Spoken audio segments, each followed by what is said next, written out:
Most people understand about paintings ever since when the foundation person who ever came up with some sort of creation paintings.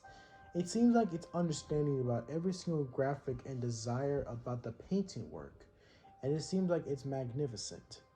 But most importantly, though, every single time whenever they paintings, it seems like it's very common. But most importantly, people get interested about these paintings because it leads up to some sort of a congestion. Like, how does the painting really start to make it out? All you do is just take a brush and then paint something that you came up in your mind. Most people understand about dreams and paintings, it seems that very common.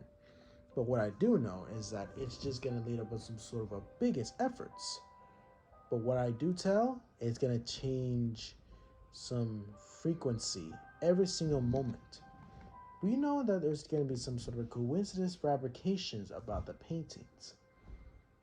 Now, if you want to most comment about the paintings, sometimes paintings can be magnificent and wonderful, but sometimes the paintings can be lead you to some sort of disturbings, and most importantly, horrid and terrified. Like this painting of the witch who has killed innocent people, or some sort of a demon rituals and something. But if you know one thing about this type of stuff about paintings, because we know that there are like a lot of people who do arts fractions. It's what came up.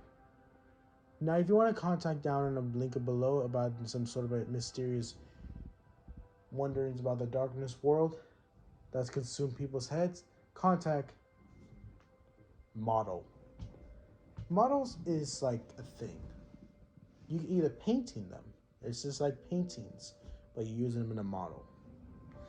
So in the link in the description below, contact models or demons. And with this some sort of curiosity in your hand, this is a story that's called Pickman's Model, and its director, H.P. Lovecraft.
You need to think I'm crazy, Elliot.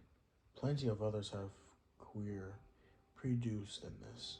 Why don't you laugh at Oliver's grandfather, who will ride him in a motor? And if I don't like that damn subway, it's my own business. And we got here more quickly anyhow in a taxi. We had we have had to walk up the hill from the park street if we taken the car. I know I'm more nervous than I was when you saw me last year, but you don't need to hold a clinic over it. There's plenty of reasons. God knows, if I have fancy, I'm lucky to be the sane and all. Why the third degree? You didn't need to be so inquisitive. Well, if you must hear it, I don't know why you shouldn't. Maybe you ought to, anyhow, for you to keep writing me like a grieved parent. When you hear it, I begin to cut the art club and kept away from Pickman. Now that he's disappeared, I go around to the club once in a while, but my nerve aren't what are they anymore? No, I don't know what became of Pickman, and I don't like to guess. You might have submersed. I had to. Some inside information when I drop him, and that's why I don't want to think where he's gone. Let the police found what they can. It won't be much. Judging from the fact that they don't know yet of an old North End place he hired under the name of Peters. I'm not sure that I could find it again myself, not that I ever tried. Even in broad daylight, yes, I do know, or am afraid I know, why he maintaining it. I'm coming to that. And I think you'll understand before I'm through why I don't tell the police. They would ask me to guide them, but I couldn't go back there, even if I knew the way. There's something there, and now I can't use the subway or, and you may as well have you laugh at this, to go down into cellars anymore. I should think you have known I didn't drop Pickman for some silly reasons. That fussy old woman like Dr. Red or Joe Monot or Bosworth did. Morbid art doesn't shock me.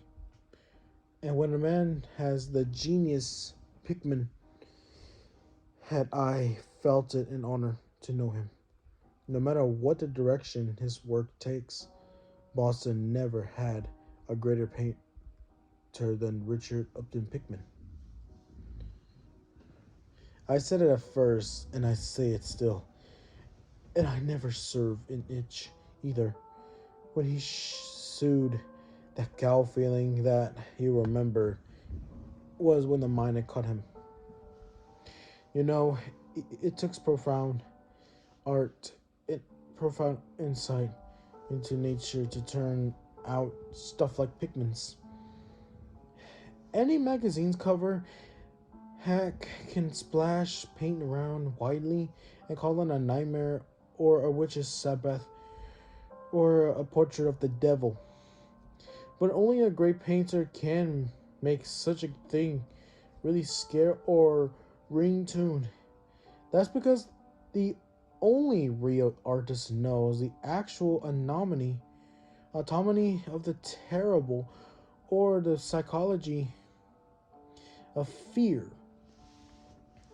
The exact sort of lines and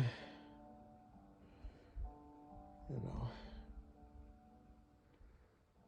preparations that connect up with the latent instincts or headley memories of fright. And the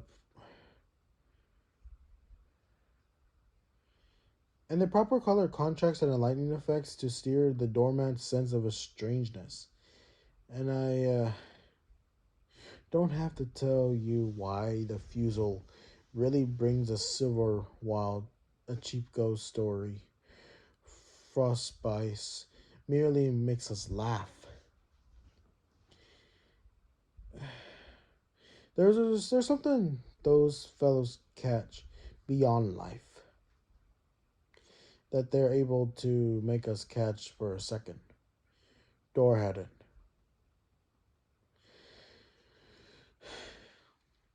Slime has it. Al Gore of Chicago has it, and Pickman has it, as no man ever had it before, or I hope to heaven will will ever will again. Don't ask me what it is they see, and ordinary art. There's all the differences in the world be- between the virtual breathing things drawn from nature or models and the artificial truck that commercial small fry real often a bare studio by rule. Well, I should say that the really weird artist has a kind of a vision which makes models or summon up what amounts to actual sense from the spectral world he lives in.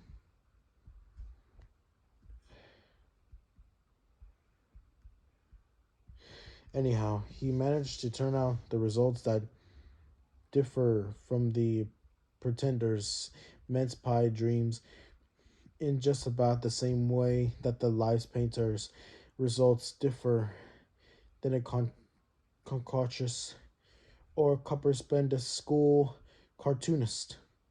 If I ever seen what Pickman saw, but no, here, let's have a drink before we get any deeper. God, I won't be alive if I ever seen what that man, or if it was a man, saw. Uh, you know, you recall that Pickman's 40 was faces. I don't believe anybody. I don't believe anybody since Gora could put so much of sheer hell into the sense of features or twist of expression. And before Gora, you have to go back to the medieval chaps who did the Gargoyles or Genemas on Notre Dame or Morty St. Mitchell. They believe all sorts of things. And maybe they saw all sorts of things. Too. For the Middle Age, had some curious phrases. I remember you're asking Pickman yourself once, the year before you went away. Whenever in Thunder he got such ideas and visions, wasn't that a nasty laugh that he gave you? It was a partly because of that laugh that Red dropped him. Red, you know, had just taken up comparative pathology and was full of preposterous inside stuff about the biological or evolutionary significance or of this or that mental or psychical symptoms. He said, Pickman replied him more and more every day and almost frightened him towards the last that the fellow features and expression were slowly developing in a way he didn't like. In a way that wasn't human. He had a lot of a talk about diet and said Pickman must be adorable or incinerate to the last degree. I suppose you told Red if you and he had any concordance over it that he'd let Pickman's paintings get on his nerves or hard up his imagination. I knew I told him that myself then. But keep in mind that I don't draw Pickman for anything like this. On a contrary, my admiration for him kept growing. For that gal feeling was a tremendous achievement. As you know, the club wasn't exhibiting it, and the Museum of Fine Arts won't accept it as a gift. And I can't add that nobody would buy it. So Pickman had it right in his house until he went. Now his father has it in Salem. You know, Pickman comes of old Salem stock and had a witch ancestor hanged in 1692. I got into the habit of calling on Pickman quite often, especially after I began making notes for a monograph on weird art. Probably it was his work, which put in the idea into my head. And anyhow, I find him a mine of data and suggestions. And when I came to develop it, he sued me all the paintings and drawings he had about, including some pen and ink sketches that would I really verily believed have got him kicked out of the club if many of the members had seen them. Before long I was pretty nearly a devotee and would listen for hours like a schoolboy to art theories and psychology speculations wild enough to qualify him to Denver's asylum.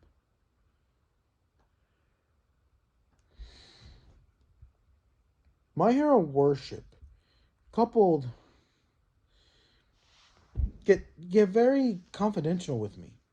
And one evening, he hinted that if I were fairly chose mouthed and none too squeamished, he might sue me something rather unusual, something a bit stronger than anything that he had in the house. You know, there are things that won't do for Newbury Street. Things that are out of place here. And that can be conceived here. Anyhow, it's my business to catch the overtones of the soul.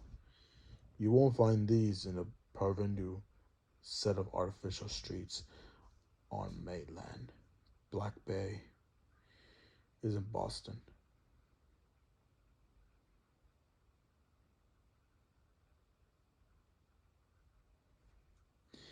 It isn't anything yet, because it had no time to pick up memories and attract local spirits. If there were any ghosts here, they're the tame ghosts of a salt marsh and a shallow cove. And I want human ghost. The ghost of being highly organized enough to have look on hell and known the meaning of what they saw.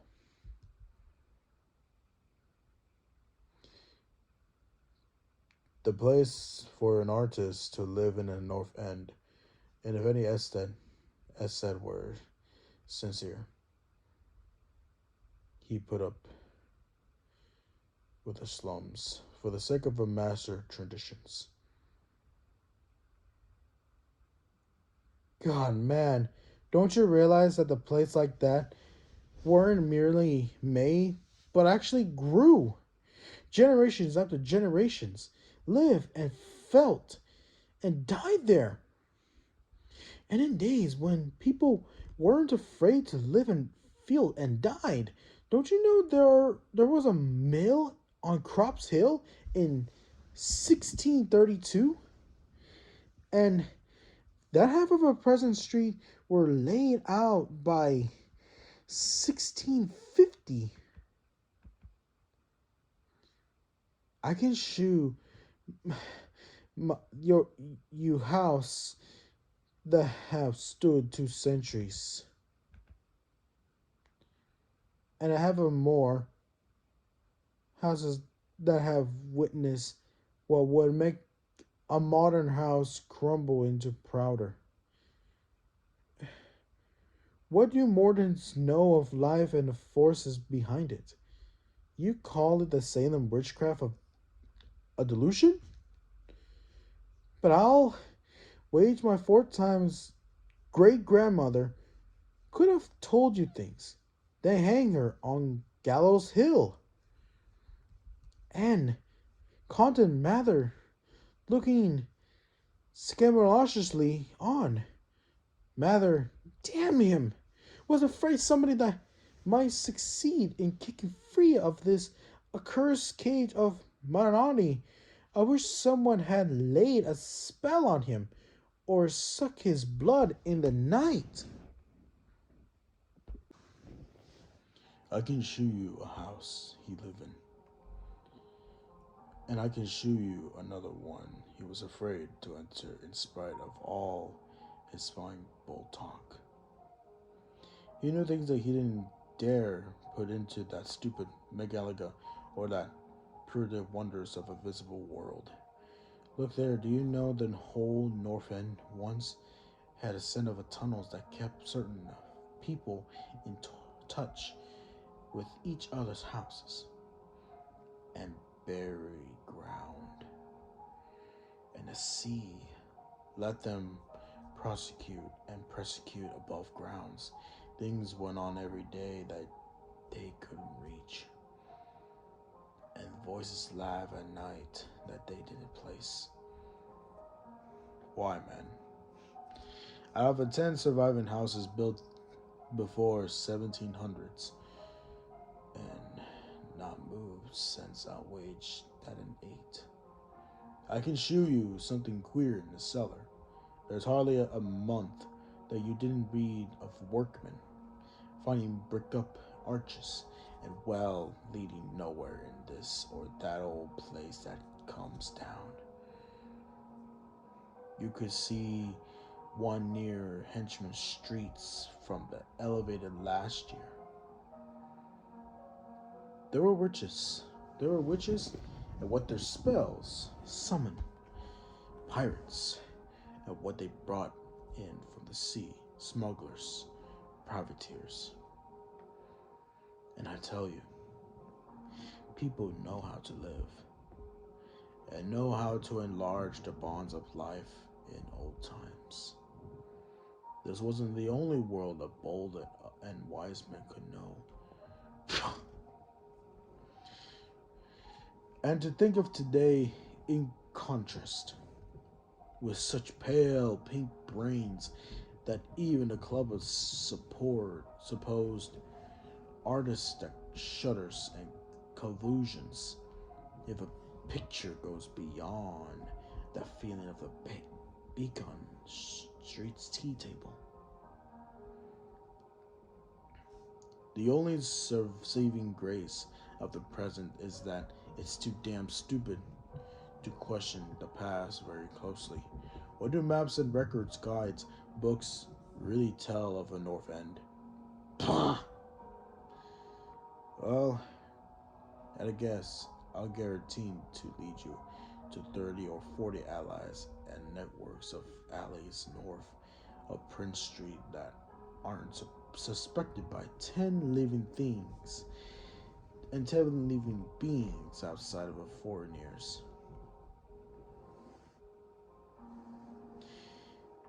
And that swarmed them.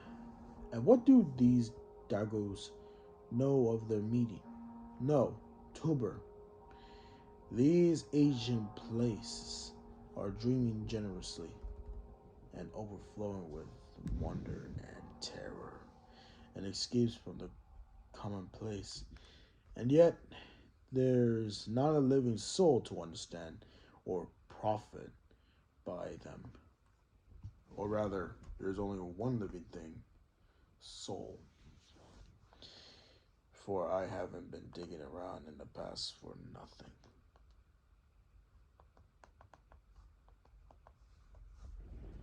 See here, you're interested in this sort of thing. What if I told you that I've got another studio up there where I can catch the night spirits and empty horror and paint things that I couldn't even think of in Newbury Street. Neutrally, I didn't tell these cursed old maids at the club with red, damn him, whispering even as if that was some sort of a monster bond down of a toboggan to reverse evolution. Yes, super. I decided long ago that one must paint terror as well as beauty from life. So I did some exploring in places where I had a reason to know terror lives. I've got a place that I don't believe three living Nordics men besides myself have ever seen. It isn't so very far from the elevated as distance goes, but it's centuries away as the soul goes. I took it because of the queer old brick well, well in the cellar. One of the sorts I told you about, the shack almost trembling down, so that nobody else would live there. And I hate to tell you how little I pay for it. The windows are boarded up that I like of that all the better. Since I don't want daylight for what I do, I paint in the cellar where the inspiration is thickest. But I ever but I have other rooms furnished on the ground floor. The Sicilian owns it, and I have hired it under the names of Peter. Now, if you're game, I'll take you there tonight. I think you'll enjoy the pictures, for as I did, I've let myself go a bit there. It's no vast tour. Sometimes I do it on foot, for I don't want to attract attention with a taxi in such a places. We could take we could take anything we can for making so much efforts. Like we can take a shuttle at the South Station for Battery Streets, and after that, the walk isn't much.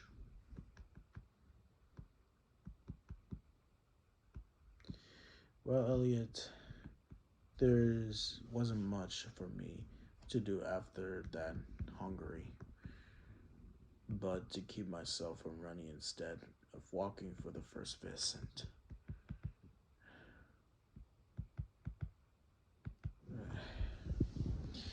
Cab we could sought. We changed to the elevator at the South Station, and at about 12 o'clock had climbed down the steps of Battery Street and struck along the old Waterford past Constitution Wharf. I didn't keep track of the cross streets, and I can't tell you yet which it was we turned up, but I knew it was in the Greenloft Lane.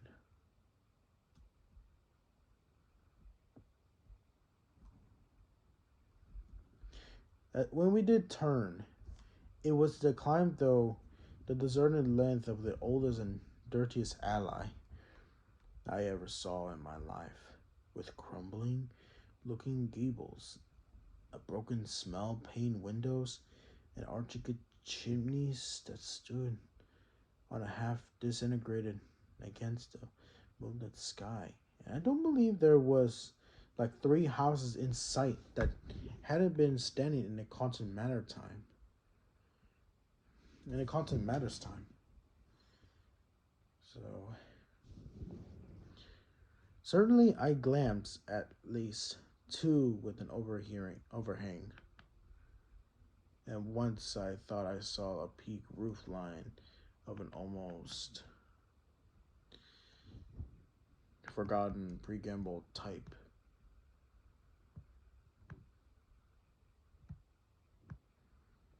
Hmm.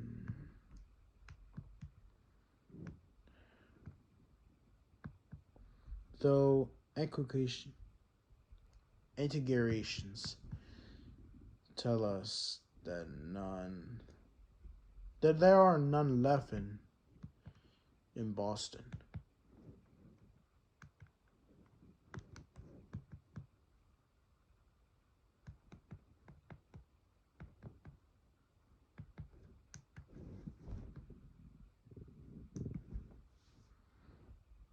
From that alley, which had the dim light, we turned to the left into an equally silent and still narrowed alley with no light at all. And in a minute made what I think was an obtuse angled bend toward the right in the dark. Not long after, the Pickman produced a flashlight and revealed an antediluvian 10-peeled door that looked like damnably warming. Unlocking it, he urged me into the burdened hallway with what was one splendid dark oak paneling. Simple, of course, but trilogy, suggestive of the times of Ardos and Phillips in the witchcraft. Then he took me through the door on the left, lighting an oil lamp, and told me to make myself at home.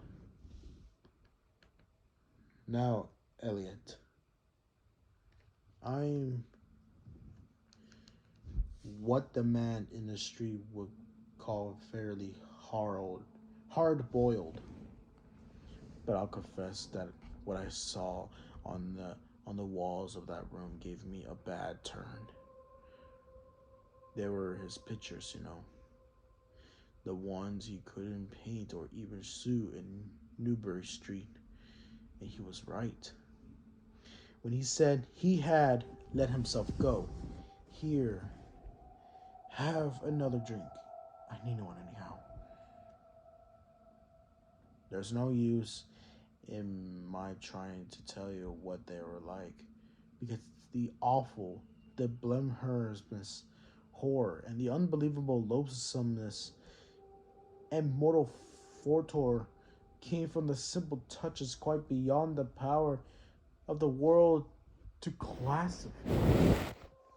There were none of the exotic technique you see in Sydney slime, none of the transliteration landscape and lunar fungi that Clark Ashton Smith used to freeze the blood.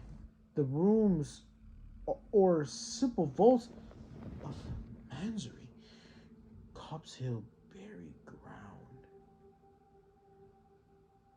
which could none be many blocks away from this very house, was a favorite scene. The madness and monstrosity lay in the fingers in the foreground, for Pickman's morbid art was preeminently one of the demonic poetry. These figures were seldom completely human, but often approach humanity in very degree. Most of the body, while roughly bipedal, had a forward slumping with a virtually canine cast. The texture of a mangery kind of an unpleasant rubberness feeling. I want to say on what. They were sometimes shewn in groups of cemeteries or underground passages, and often appeared to be in a battle over their prey, or rather their treasure trove, and what the damnable expressiveness Pickman sometimes gave the sightless face of eternal booty.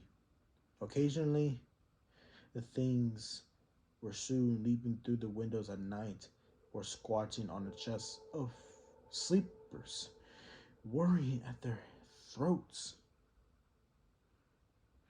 Once Cavas shewed a ring on the buried, baying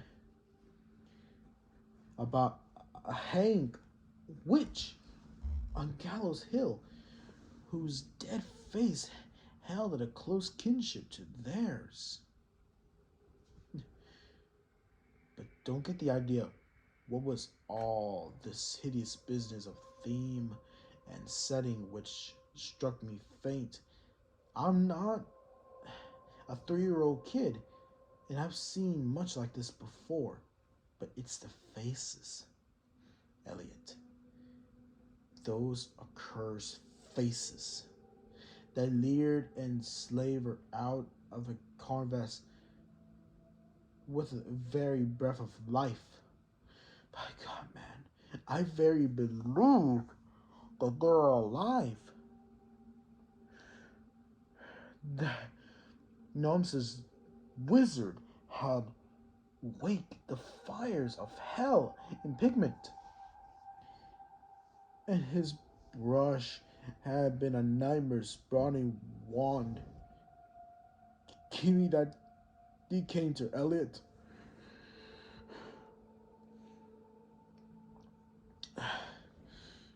There was one thing that called a lesson. Heaven pity me that I ever saw it. Listen, you could fancy us squatting circles of nameless dog-like things in a churchyard teaching a small child how to feed like themselves. The price of channeling, I suppose. You know the old myth about how the weird people leave their spawn in cradles in exchange for the human babies they steal? Pickman was showing that what happens to those stolen babies, how they grow up. Then I began to see the hideous relationship in the face of the humans and non-human figures. He was all his gradations of morbidity between the frankly non-human and degraded human, establishing this sardonic linkage and evolution. The dog, the dog things were developed from mortals.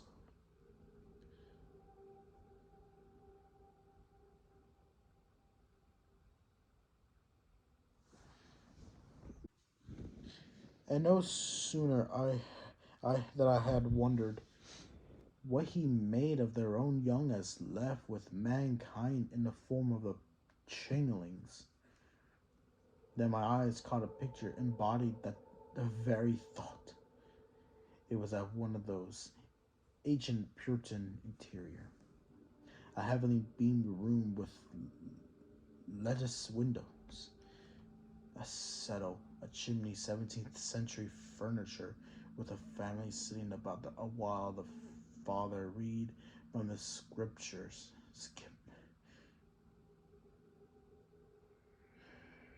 Every faces but one shewed nobly and reversed, but one reflected the mockery of the pit. It was that of a young man in the years, and no doubt belonging to a supposed son of that precious father, but in hands it was akin of the unclean things that was their channeling. In a sprite of supreme irony, Pickman that had given him the features a very predictable resemblance of his own. By this time, Pickman had lighted the lamp in an adjoining room and was probably holding upon the door for me, asking me if I would care to see his modern studies. I haven't been able to give him much of my opinions. I was too speechless with fright and loathing, but I think he fully understands and felt highly compliment. And now I want to assure you again, Elliot, that I'm no mollycoddle to scream at anything which shews a bit of departure from the usual. I'm middle aged and decently sophisticated, sophisticated, and I guess you saw enough of me in France to know I'm not easily knocked out. Remember, too, that I just about recovered my wind and gotten used to those frightful pictures which turn colonial New England into a kind of an annex of hell. Well, in spite of all this, the next room forced the real scream out of me, and I had to clutch at the doorway to keep from kneeling over. The other chamber had shown the pick of ghouls and witches overrunning the world of our forefathers, but this one brought the terror right into our own daily life. God.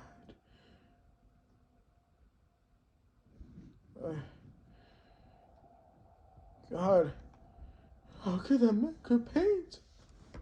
There was a study called Subway Accident, in which a flock of things were clambering up from some unknown cataract through the wreck in the floor of the Boylston Street subway and attacking a crowd of people on a platform. Another showed a dance on Crops Hill among the tubes with a background of today. Then there were any numbers of cellar views with monsters creeping in through holes and rifts in a menagerie and grinning as they scattered behind barrels or furnace and waited for their first victim to descend the stairs. One disgusting canvas seems to depict a vast cross section of Beacon Hill, with ant-like armies of a mepic monsters squeeze themselves through burrows that honeycombed the ground. Dances in the modern cemeteries were freely pictured. And another conception, anyhow, shocked me more than all the rest. A scene in an unknown vault where scores of the beasts crawled about one who held a well-known Bastoon guidebook that was evidently reading along. All were painted to a certain passage, and every face seems so distorted with epic and reverent laughter that I almost thought I heard a Finnish echoes. The title of the picture was Homeless Lotho and Longfellow Lie Buried in Mount Auburn. As I gradually steadied myself and got readjusted to the second room, endeavoringly and morbidly, I began to analyze some of the points in my sickening loathing in the first place. I said to myself, those things were peeled because of the utter inhumanity and Sellers cruelty showed in Pickman. The fellow must be the relentless enemy of all mankind to take such glee in the torture of the brain and flesh and a degradation of the mortal tenement. In the second place, they terrified because of their very greatness. Their art was the art that convinced. When we saw the picture, we saw that the demons themselves, and were afraid of them. And the queer part was the Pickman got none of his power from the use of selectiveness or bizarrerie. The other was blurred, distorted, or convolutionalized.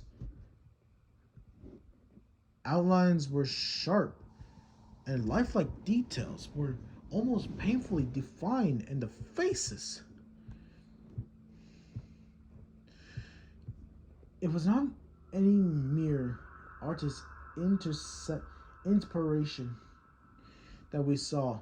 It was the pandemonium itself, the crystal clear and the stark objectively. That was it, by heaven. The man was not a fetishist and romanticist at all. He did not even try to give us the churning, physic euphoria of dreams but epithema of dreams, but coldly and sardonically and reflected some stable, mechanics and well-established terror world which he saw fully, brilliantly, squarely, and unfaltering. God knows what the world can have been, or were he ever glimpsed that bumhumous shapes that loped and tottered and crawl through it.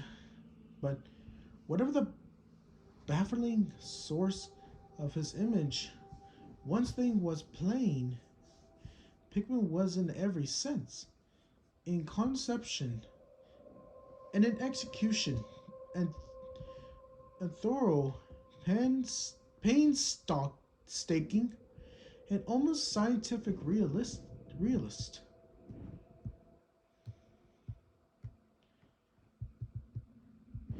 My host was now leading the way down to the cellar to his actual studio, and I braced myself for some hellish effects among the unfinished caviste.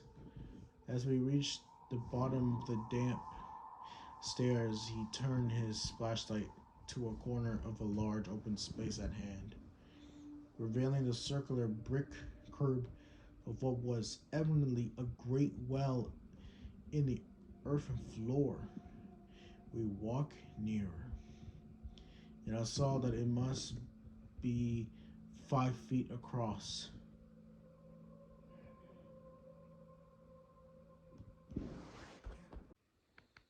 With walls a good foot thick and some 6 inches above the ground level. Solid work of the 17th centuries, or I was much mistaken. That Pickman said was kind of a thing that he has been talking about. In a picture of the work of tunnels that used to be undermined of the hill. I noticed idly that it did not seem to be bricked up, and that heavy disc of wood formed the apparent cover. Thinking of the things, this well must be connected with what if Pickman? With Pickman's wild hints, he had not been more rhetoric. I shivered slightly, then turned to follow him up the step and through a narrow door into the room, a fair size provided with a wooden floor and furnished as a studio. An alkali gas outfit gives a light necessary for work. The unfinished pictures on easel or propped against the wall were as ghostly as the finished ones upstairs, and shewed the painstaking methods of an artist. Scenes were blocked out of the extreme care, and penciled guidelines told of a minute.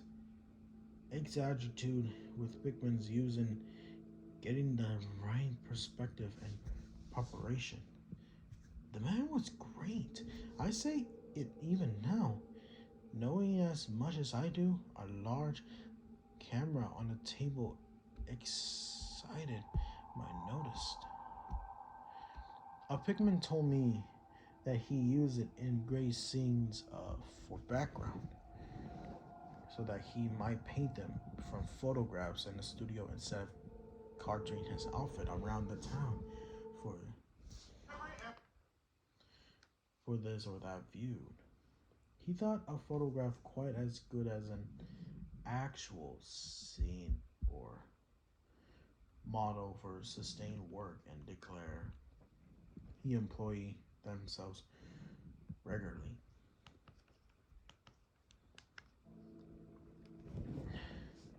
There was something very disturbing about the Norris's sketch and half-finished monstrosities that layered around from every side of a room, and when Pickman suddenly unveiled a huge canvas on the side away from the light, I could not for my life keep back a loud scream. The second I hear admitted that at night it echoed and echoed through the dim falterings of that ancient and neutral cellar, and I had to choke back a flood of reaction that threatened to bust out of as hysterical laughter. Shakespeare creator, Eliot. But I don't know how much this was real and how much that feverish fantasy. doesn't seem to me that Earth can behold a dream like that.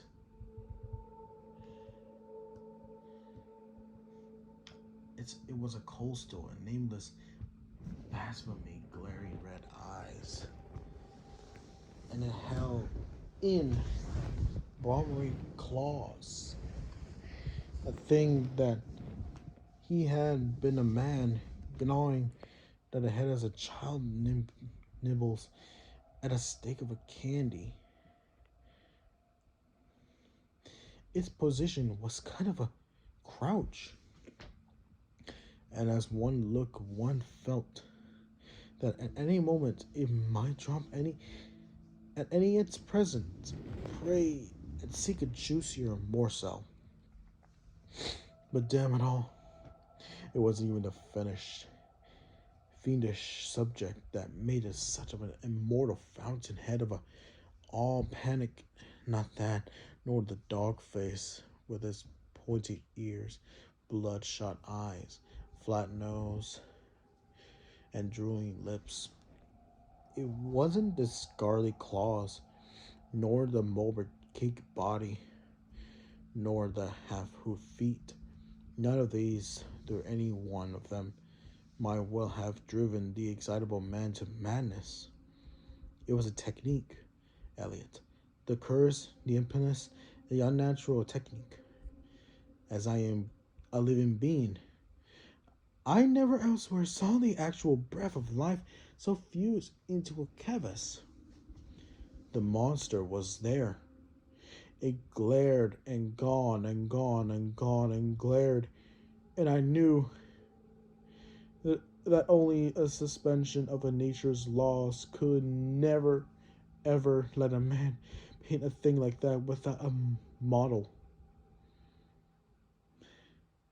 without some glams of the neither world which no mortal unsouled to defend has ever had.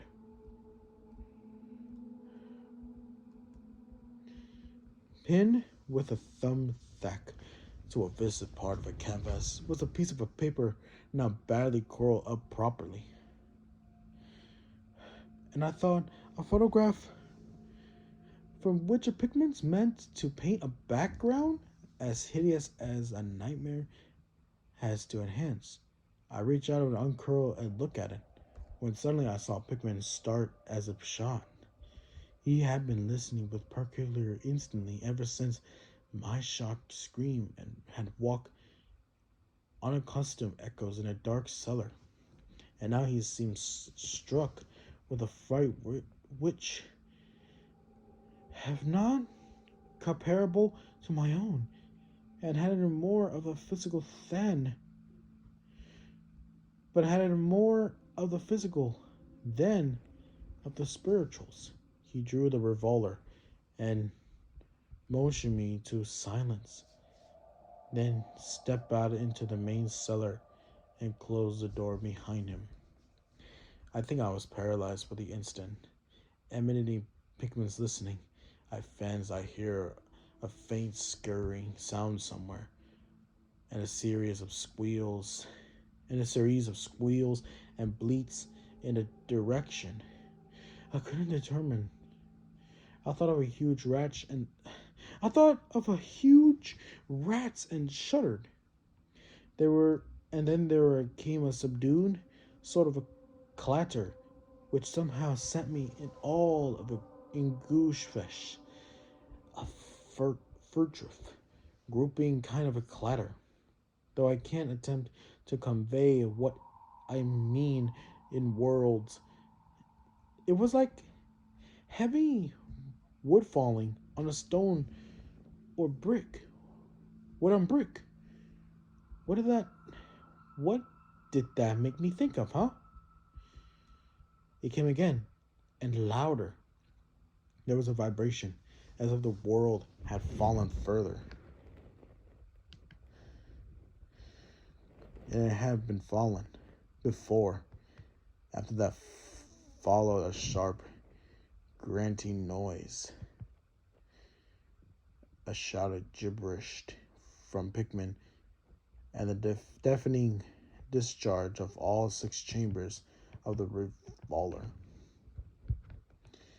fired spectrally as a lion tamer might have fire in the air for effect. A muffled squealed or squawk and a thud. There were more wood and brick granting a pause and an opening of the door, at which I'll confess I started violently. Pickman reappeared with his smoking weapon. Of course, the bloated rats that infested the ancient well. The bloated rats that infested the ancient well. The deuce knows what they eat, Thumper. For those ethic tunnels touch graveyard and witch den and sea coast. But whatever it is, they must have run short, for they have the devilish anxious to get out. Your yelling steer them up, I fancy. Better be contagious in these old places.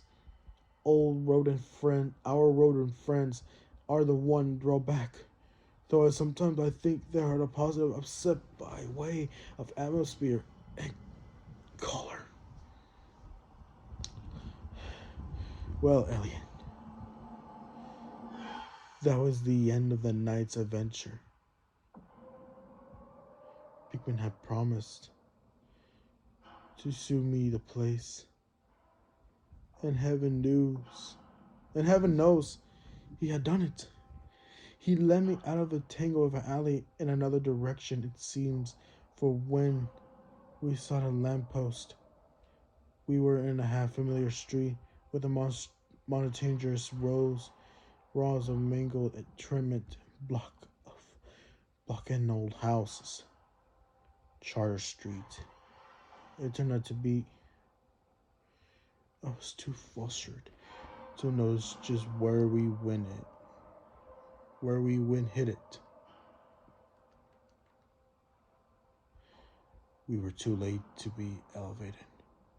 We walked back downtown through Hunterverse Street. I remember that walk.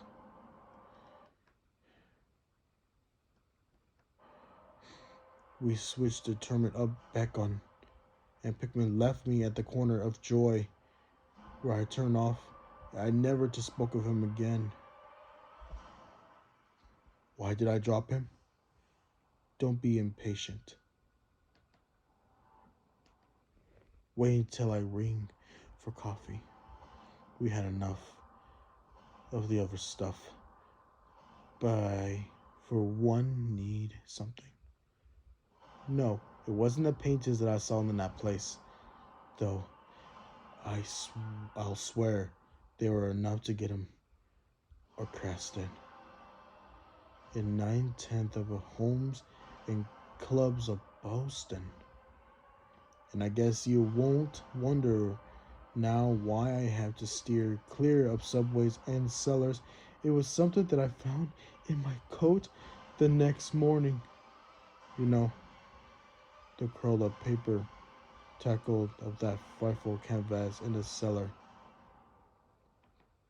You know, the thing I thought was a photograph of some sense he meant to use as a background for that monster.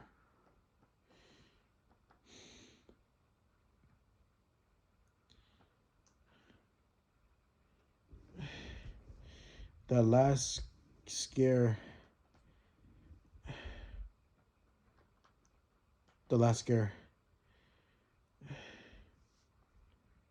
had come a while when I was reaching to uncurl it.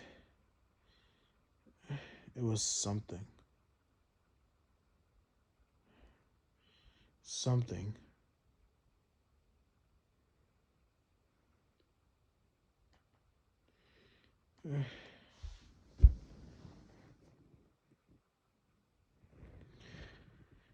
Something I found it in my coat. Then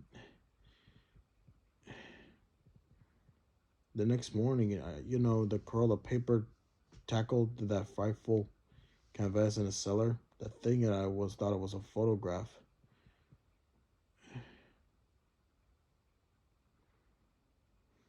Of scene he meant to use as a background of that monster.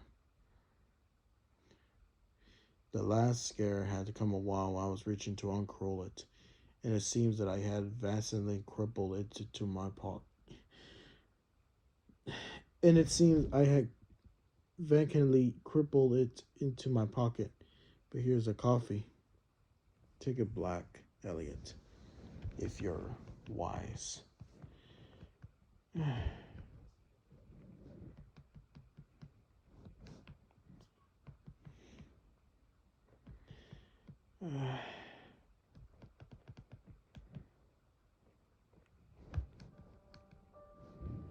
Yes, the paper was the reason I dropped Pickman. Richard Upton Rick Richard Upton Pickman, the greatest artist I have ever known, and the foulest being that I ever laid the bounds of life into the pits of myth and madness. Eliot.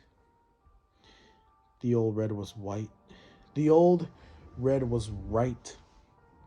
He wasn't strictly human. Either he was born in the strange shadows, or he found a way to unlock the forbidden gate. It was the same now. It's all the same now, for he's gone back into the flubberous darkness he loved to haunt. Here, let's have a chandelier going. Don't ask me to explain or even convince about what I buried or what I burned. Don't ask me either what lay behind that mole-like scrumbling Pickman was too keen to pass off. As rats, there are secrets, which might have came down from the old Salem times, and called matter tells even stranger things. That damn life, like Pickman's paintings were. Now we all wondered where he got those faces.